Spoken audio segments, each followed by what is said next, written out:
पश्चिम बंगाल में दुर्गा पूजा सिर्फ एक फेस्टिवल नहीं है, ये वहां के लोगों की आत्मा है।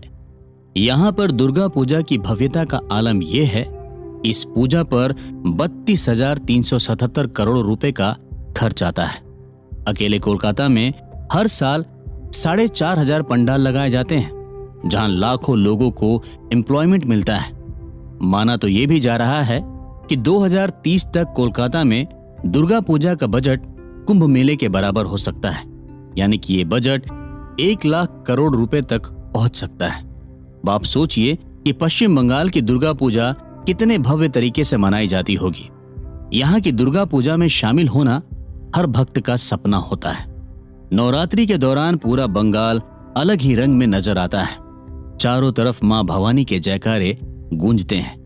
नवरात्रि के दौरान कहीं निकल जाइए, वहीं बड़े बड़े और विशाल पंडाल नजर आएंगे, जिनमें मां दुर्गा की भव्य मूर्तियां स्थापित की जाती हैं, जिनका सोने और चांदी के गहनों से भव्य श्रृंगार किया जाता है। मां दुर्गा को रेशमी वस्त्र पहनाए जाते हैं। यहाँ न सिर्फ मां दुर्गा बल्कि गणेश जी, कार्तिकेय और शिव जी की मूर्तियां भी स्थापित की जाती है। सुबह और शाम के समय मां दुर्गा की विशाल आरती की जाती है। इन बड़े बड़े पंडालों में शाम की आरती बहुत ही शानदार तरीके से की जाती है।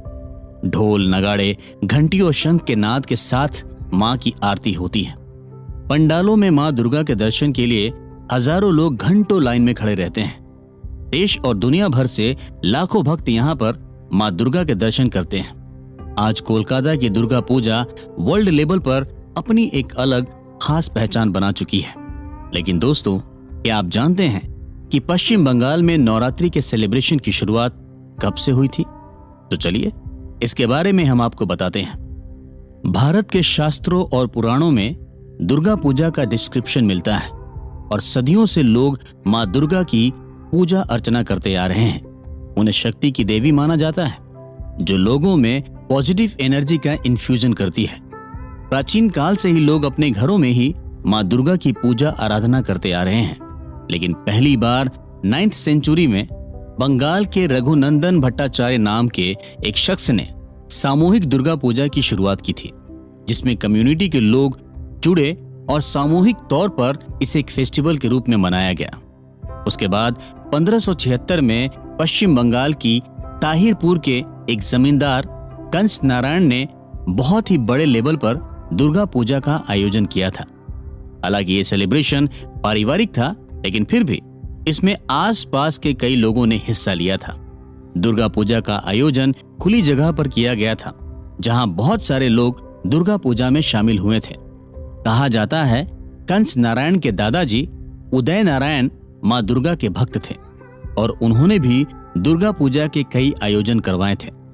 धीरे धीरे बंगाल के पास और सेन वंश के लोगों ने दुर्गा पूजा को बढ़ावा दिया और बड़े लेवल पर दुर्गा पूजा का सेलिब्रेशन होने लगा। लेकिन बीच के कुछ दौर में मां दुर्गा फिर से घरों में ही सिमट कर रह गई। 1610 में पहली बार कोलकाता में दुर्गा पूजा की शुरुआत की गई थी। ओडिशा में सबरना राय चौधरी का परिवार पिछले 400 सालों से दुर्गा पूजा सेलिब्रेट करता आ रहा है। जब कोलकाता में दुर्गा पूजा की शुरुआत हुई थी, उस वक्त कोलकाता बड़ा शहर नहीं था। ये एक छोटा सा गांव था, जिसे कोलीकाता के नाम से जाना जाता था। ऐसा कहा जाता है कि सबरना राय चौधरी अश्वमेघ यज्ञ का आयोजन करना चाहते थे। तब पुरोहितों और पुजारियों ने उन्हें दुर्गा पूजा के महत्व के बारे में बताया। उन्होंने कहा कि कलयुग में मां दुर्गा की सच्चे मन से अगर पूजा की जाए तो मां दुर्गा शक्ति, साहस और समृद्धि प्रदान करती है। तब उन्होंने दुर्गा पूजा का भव्य आयोजन करवाया। तभी से कोलकाता में दुर्गा पूजा की जाने लगी। आज सिर्फ कोलकाता में ही मां दुर्गा के हजारों पंडाल सजते हैं, तो वहीं घरों में मां दुर्गा की स्थापना की जाती है। 1610 से लेकर आज तक सबरना परिवार उस परंपरा को जिंदा रखे हुए है। नवरात्रि के दौरान हर साल पूजा पर होने वाला खर्च सबरना फैमिली की तरफ से ही किया जाता है, जिसमें करोड़ों रुपए का खर्च आता है। इस पूजा में आम लोग भी शामिल होते हैं। तो वहीं शोभा बाजार राजबाड़ी में नबा कृष्ण देव ने साल 1757 में दुर्गा पूजा की शुरुआत की थी। उन्होंने दुर्गा पूजा का एक नया पैटर्न सर्च किया था। उनकी दुर्गा पूजा में अंग्रेज भी शामिल होते थे, लेकिन ये आयोजन भी प्राइवेट ही होता था। पश्चिम बंगाल के गुप्तीपारा, हुगली में साल 1790 में सामूहिक तौर पर दुर्गा पूजा की शुरुआत की गई थी। पहले राजा और रईस लोगों के खानदान में ही दुर्गा का भव्य आयोजन होता था। कहा जाता है कुछ ब्राह्मणों को मां दुर्गा की पूजा में शामिल होने से रोक दिया गया था। उसके बाद उन 12 ब्राह्मणों ने मिलकर एक संगठन बनाकर सामूहिक रूप से दुर्गा पूजा का आयोजन किया था। इस संगठन का नाम था बरोबरी ऑर्गेनाइजेशन।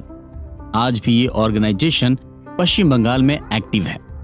20th सेंचुरी में पश्चिम बंगाल में दुर्गा पूजा का सेलिब्रेशन बहुत ही बड़े लेवल पर होने लगा।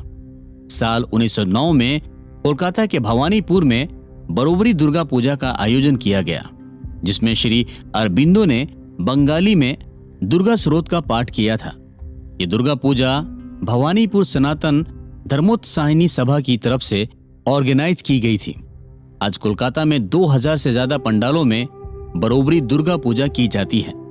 बरोबरी रिलीजियस पब्लिक ऑर्गेनाइजेशन है जो पश्चिम बंगाल में दुर्गा पूजा का आयोजन करवाती है।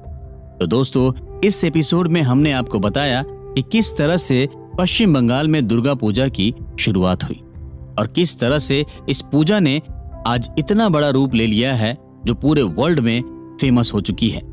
यहाँ तक कि कोलकाता की दुर्गा पूजा यूनेस्को की वर्ल्ड हेरिटेज लिस्ट में भी अपनी जगह बना चुकी है। तो अब आप जब भी कोलकाता घूमने का प्लान बनाएं तो वहां पर नवरात्रि में जरूर जाएं, क्योंकि वहां पर नवरात्रि की अलग ही रौनक होती है और एक अलग ही तरह का सेलिब्रेशन देखने को मिलता है जो इंडिया में कहीं नहीं होता है। अगले एपिसोड में हम आपको इस देश के अलग अलग हिस्सों में किस तरह से नवरात्रि का सेलिब्रेशन किया जाता है उसके बारे में बताएंगे।